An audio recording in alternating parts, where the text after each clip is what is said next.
make sure you like, subscribe, and hit that bell icon.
Hello, and welcome to Let's Sip and Talk with Freema. I hope everybody is having a great day, a great hump day. Make sure you remember it does not cost anything to be kind. Compliment someone, make someone's day. You never know what one is going through. Anywho, we have on a special guest today, Jesse Iwuji, and I pray I'm saying that right, but I'm pretty sure he'll correct me if I'm saying it wrong. Military, NASCAR racer. I'm just ready to dive in and pick his brain and see what made him decide he wanted to actually, be a NASCAR racer or race cars, period, because it takes a special kind of someone to do that. So without further ado, let's see what Mr. Jesse Iwuji is all about. It is difficult managing the time between, serving and also racing. Some of the race weekends will be on the same weekends that I have drill weekends, and I'll have to move things around. Being in the Navy, it's had its tough moments. When I first, at least went to the Naval Academy, they did everything they could to try to break you. And sometimes it worked, sometimes it didn't. But at the end of the day, you had to just grind through it. I'm not a quitter. I don't like quitting anything, so I was never gonna quit. My title in the Navy, I'm a lieutenant, that's my rank, and then I'm also a surface warfare officer. But racing, I guess I'm just a driver. But I try to be more than a driver. I have to be an ambassador. I represent the folks in the military and people out there with big goals and dreams. And hopefully with this journey, I can show people that it is definitely possible.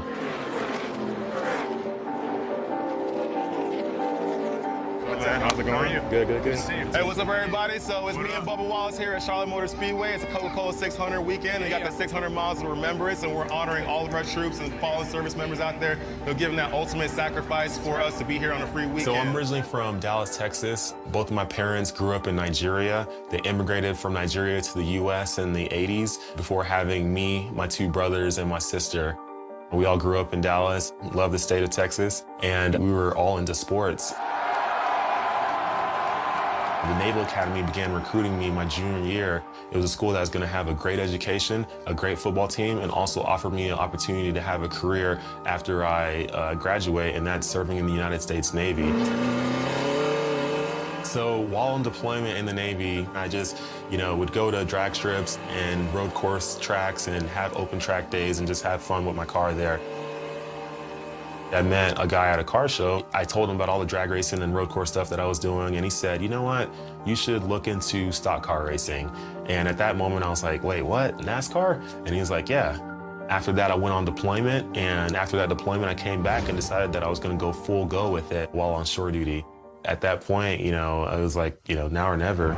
Ladies and gentlemen, please rise and remove your hats.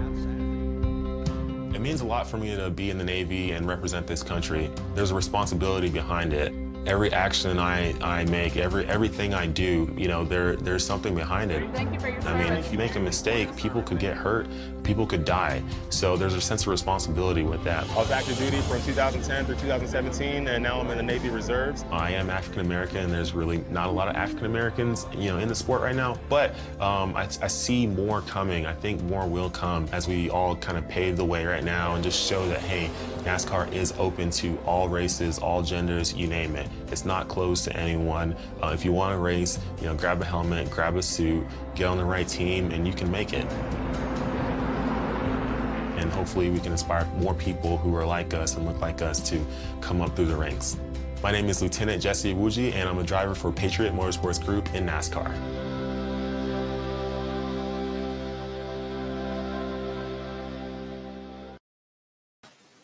Hello, hello, hello. Yeah, thank you so much for that great introduction. Yes, and thank you for coming on the show. I want to dive right in. And am I saying your last name correctly, Iwuji? Is that right? Yes, Iwuji. Yep. Iwuji. Okay, I have an African descent myself. My father's from Ghana. Cool. So if you don't mind me just saying, Jesse, as a child, is this something that was destined for you to be a race car driver? Is this something you always knew you wanted to do? Or was it more so, okay, I'm going in the military and that's what I want to do? Like, how did this come about for you? When I was growing up, I grew up in Dallas, Texas, and both of my parents had immigrated from Nigeria to the U.S. Back in the 80s before deciding to settle in Dallas. So growing up there, everyone knows that football is the biggest thing in that state. So I naturally gravitated towards football, and I made it a goal of mine to go off to college and play college football. So I worked really hard in middle school and high school to get better and better and better, to put myself in a position to get recruited.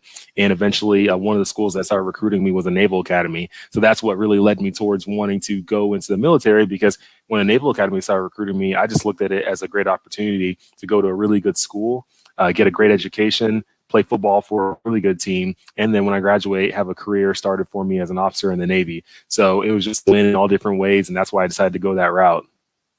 Okay. Well, that sounds good. Let me ask you, when you decided, okay, I want to put my all into, well, not necessarily all, because you're still doing the reserve, but you're putting a lot of energy into NASCAR racing. And is that the same as kind of drag strip racing? Or we call drag strip racing when that's totally different, huh? Yeah. So drag racing is a lot different than stock car racing, oval track racing. So there's a lot of different types of racing out there, a lot of different types of motorsports. The main ones people see, especially here in the US, is you have drag racing, which is just straight line racing. You have oval track racing, which is stock car racing.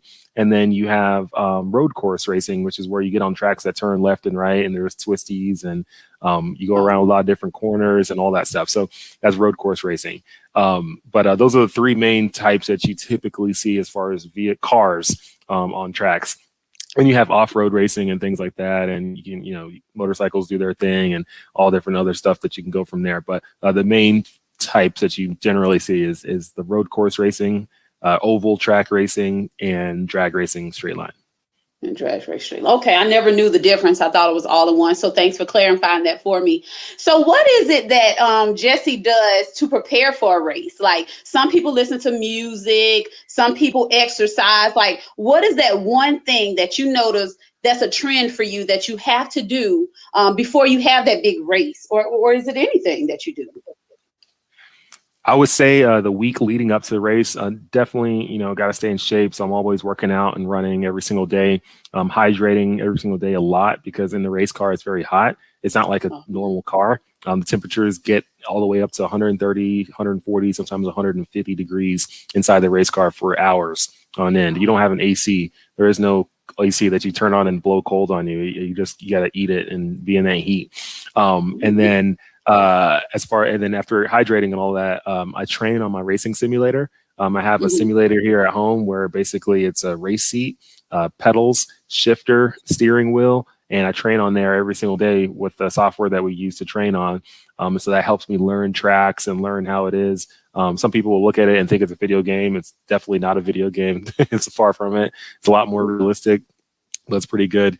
And then, I would say on race day, the biggest thing is just, doing what I can to just relax and be stress-free that day and, conserve my energy for the race. Right. Now, you mentioned that it gets very hot, and I know you said for hours. Now, are you just saying in general hours, or y'all actually riding for a long period of time? How long is the actual race? Typically, the races are, depending on which series you're in, it can be anywhere from 2 to 3 hours. So you're in that car for that long in that type of heat, and you do have water. You do have like a water bottle that you can sip on, like with a you have usually a tube that you just throw in and just drink from there. But besides that, you don't really have any way of cooling down a lot. I never in a million years would have known that a race would last that long. Like, whoa, that's a lot. It definitely does take a special type of individual to dedicate their time, their energy, and everything into the racing. Does it give you some type of adrenaline rush? Like, how does it make you feel when you're in that vehicle, when it's time to go? What feeling does it give you? There definitely is a rush before the race as you're getting ready and you're doing your pace laps before you actually drop the green flag. There is a little bit of adrenaline rush inside of you because you don't know what's going to happen next. It's racing. Anything can happen at any moment. So nothing's guaranteed. It's funny because people will watch a race and they'll try to, they'll ask people like, oh, who do you think is going to win today? Like, there's really no way. It's like one of the hardest things to guess on who's going to win. You have 40 drivers out there and any one of them could make their way up front to go win. Some of them have better chance than others, depending on how much, money they got in their equipment. But, at the end of the day, anyone could really get up there and win. So it's really tough to know who's going to win anything. And it changes all the time. You don't just have one driver who just wins almost all the races. You have quite a few of them that win races. Wow. Now, do you go, I see that you wear they wear the all-in-ones and things. Do you go for like a certain look, or is just all kind of general? You get this, or your sponsors, you wearing this time, or do you kind of pick out what you want to wear? I know I'm asking a lot of questions, but I'm intrigued. Yeah, no, it's all sponsor based. So typically what I do is, I usually always wear black suits. I wore white suits at one point, but then I like the black suits a little bit more. And for our suits, typically we'll have our sponsors, their logos on the race suit, and the primary sponsors are in more prominent areas on the suit, and then the associate sponsors are in smaller areas on the suit, but still visible.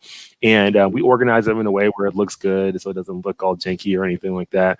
And then that's what we do. And depending on what sponsors we have for a race, we might have a big sponsor come in for a particular race, and then that's the suit that we're wearing for that race. Or if it's just a bunch of smaller sponsors, maybe we'll use a suit that we've already been using, just change out the patches on it. There's different things we can do to make sure that we're bringing the sponsorship to life for that sponsor. Right. Gotcha. Definitely understand that. Now, I do want to ask you, when you got into this and you see that your career was taking off and everything, was it a bit overwhelming for you? Because I know you have fans. I know you have children watch races, your autograph things. Was it overwhelming when things picked up for you? Did it kind of, were you taken back a little? No, I wasn't really taken back. I knew where I was going to be. I knew who I was supposed to be, where I was going to go. So when you know that and you see it clearly before the journey even starts, it's not a surprise. It's just all it is confirmation throughout the journey that your dream, your vision was real. But nothing was a surprise. I knew, I didn't know exactly how everything would play out exactly. I just knew that I would eventually get to the end goal. So whatever progress was made during that time, it was bound to happen. Whatever fails happened during that time was bound to happen. But at the end of the day, the end goal is there. The end goal will be achieved. And that's what I continue to work for. Right. That's great. Kudos to you. How long do you see yourself continuing for? Just as long as it'll allow you? Do you have like a end goal with that? Like, do you say I'm going to retire?